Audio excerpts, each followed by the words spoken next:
Hey garden enthusiasts, welcome back to my channel, the Chatty Olive, my little happy place. And I am the Chatty Olive. And my hope, however lofty, is to make this channel your go-to spot for all things patio and container gardening. And today my girls are getting some much needed TLC. And trust me, you won't believe the amount of edible deliciousness these ladies are producing. My eggplants are absolutely ready for their grand debut, so please make sure to stick around. They are absolutely gorgeous and Instagram ready. And if you're new here, welcome to our fun, slightly chaotic patio garden family. I'm all about proving that you don't need acres to grow incredible food. So hit subscribe, ring the bell, and let's dive into this week's garden magic. Oh, and a little fair warning, my peppers are officially out of control. Now for some real talk. Gardening is my therapy. Relaxing, rewarding, and yes, obviously a guilty pleasure. But I want to be 100% honest. For me, pruning and deadheading are definitely my version of gardening tough love. Definitely necessary, but ouch. Today's video is an update on the progress of my patio container garden for the last 110 days. And I cannot believe it's already been 110 days. It has been a hot, humid, itchy experience, and I absolutely love it. And for those of you that are new to my channel, my garden is on an east-facing patio in North Carolina, Grow Zone 8A. The growth I've seen this season has truly been impressive. And although I've had a few garden mishaps, I'm really proud of my little patio oasis and my girls. Oh, and I should probably mention I refer to all my plants as my girls. My chatty nature is not just reserved for my viewers. And I'm also quite the chatterbox with my own garden. Although I must be doing something right as my garden is absolutely hopping. But I will let you be the judge of that. And I think it's time for a quick garden tour. The amount of food you can grow in limited space is truly amazing. And I will say my motto again, limited space, no problem. And if you're looking for an honest, sweaty, gritty gardening experience, I'm your chatty gardener. And now I would love to show you my girls. Speaking of love, my eggplants are thriving, thanks to that simple self-pollinating hack I shared in a previous video. Just look at this stunning purple shine. Harvesting these beauties is going to be pure satisfaction. These eggplants are even more beautiful than their blossoms, which were absolutely stunning. Now let's give it up for the real stars of this patio garden. Cucumber blossoms have a simple elegance about them, and I'm quite proud of my girls. These ladies have kept us stocked all season long, and I've even canned several jars of sweet and spicy pickles. Seriously, patio garden goals happening right here. But friends, my pepper plants have gone wild. And I'm absolutely loving every spicy second of it. They're producing so much, I'm genuinely struggling to keep up. Definitely the best kind of gardening chaos. Every plant pepper has produced, and this plant mama couldn't be happier. My poblano plants reached over 86 inches tall.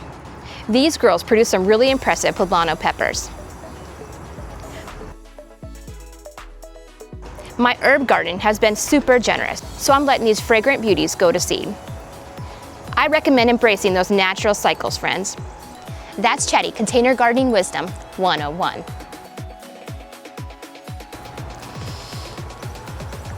My tomatoes, absolutely booming. Fresh, homemade marinara, colorful salads, juicy sandwiches. These tomatoes are living their best patio garden lives right now.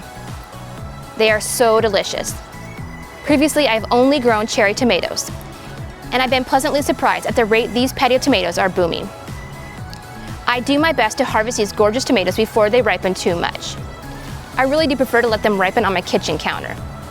This seems to significantly reduce the chance of splitting tomatoes. And my okra plants are total champions. I've already stocked my freezer with plenty of sliced okra for cozy soups and stews. And make sure to stay tuned as I intend to try pickling okra next. This could really turn into one of my messy mishaps. Although I must admit my first pickling experiment went quite well, so you never know. I might just surprise myself and my viewers. I must admit that the ivory blossoms of an okra plant are probably my biggest surprise this season. Although please don't tell my girls that I said that. They are all quite stunning in their own ways. Okay, time for some zucchini blues.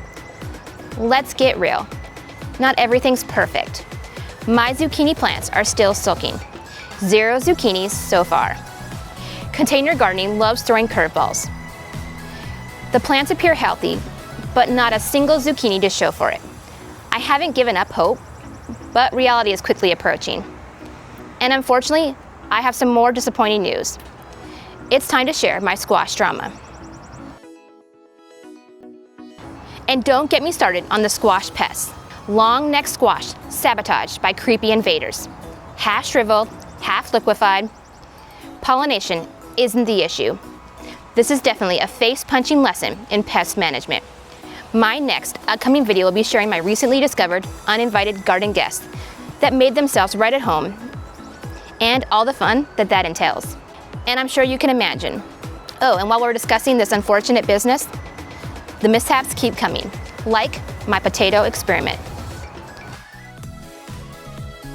Now for my so-called easy potato scrap experiment. And a spoiler, total fail. Turns out growing potatoes involves a little bit more than just tossing scraps into soil. And to help you avoid my disastrous mishap, here's a couple of useful tips that I wish I had known. Potatoes hate fertilizer and wet feed. Mine grew tall impressively quick, but ended up adding to my compost. Lesson learned for sure. Potato plants do love to be neglected, but they still need plenty of direct sunlight and air circulation. My failure was pretty much predetermined when I just tossed them into an extra grow bag full of fertilized potting soil in the back corner of my patio. My other more established plants almost immediately overshadowed this corner, and I created quite the mosquito paradise. On a positive note, my mosquito issues are way better. Making some small changes to my routine, plus those soil treatments, which I highly recommend by the way, have made patio life so much nicer. Goodbye, itchy bites. All right, it's time for some pruning action. And this week, I've kept busy. It's all about removing the dead weight so that fruits and veggies can actually thrive. I removed the stems and leaves from the bottom of my plants, gave the girls a much needed trim, and I made sure to treat my garden with my full garden routine. This season, I have continuously used 6 new products. Well, new to me anyways. And just look at how refreshed my girls are looking now. And now, the moment we've all been waiting for. Drum roll, please. The harvest reveal. This is how much my garden produced in the last few days. Well, except for a few cucumbers and tomatoes that my family and I have happily been munching on this week. And I have a dehydrator full of sheets of peppers that just finished, and this batch of habaneros ready to go in next. And my dehydrator is gonna be pretty busy for the foreseeable future. And there you have it. I think it's pretty impressive. And my garden has been producing like this for weeks. And my only new addition to my harvest has been these gorgeous purple eggplants. And choosing to hand pollinate really made a difference. I had a little mishap this week, and as you can clearly see, I've gotten a little behind processing these delicious goodies.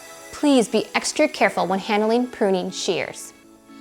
I made the egregious error of clumsily dropping my pruning shears right onto my foot. And it was a messy, painful reminder on how to properly handle sharp objects. Anyways, I assure you, I am absolutely fine. And it was a good reminder. And sorry, this video has gotten a little longer than I originally planned for. It is my chatty nature after all. Anyways, please stay safe. Moving on. If you are limited on space, patios are an amazing option. Container gardening is perfect for renters, city dwellers, and anyone short on space. Don't be afraid to get your hands dirty. Just dig in and experiment. You'll be amazed at how much a small garden can produce. This season has been a beautiful mix of wins, fails, and everything in between. It has been an adventure. Sweaty, funny, and incredibly rewarding. Container gardening has my heart. Okay, obviously, my family has my heart.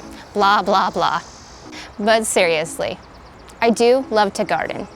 And I assure you, my family is everything. However, I would be lying if I didn't admit that my garden is pretty up there though. And keeping up with this garden is one of the most rewarding challenges and a much needed, very effective therapy that I honestly didn't even know I needed.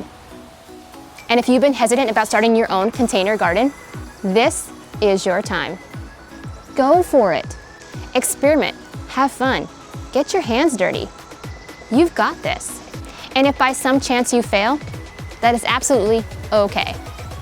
Every mishap, every mistake, every success, no matter how small, is a learning experience that will only improve your gardening skills. So live a little. What are you growing in your container garden right now? And if you're not, it's not too late. Get your hands dirty. Trust me, it's therapeutic. Comment below and tell me your biggest garden wins or hilarious fails this season. Don't forget to subscribe, tap that notification bell, and join our chatty garden crew. Your patio garden dreams can become a reality. Thanks for growing and chatting with me today. Until next time, remember to keep learning, keep blooming, get a little dirty, and most importantly, stay chatty.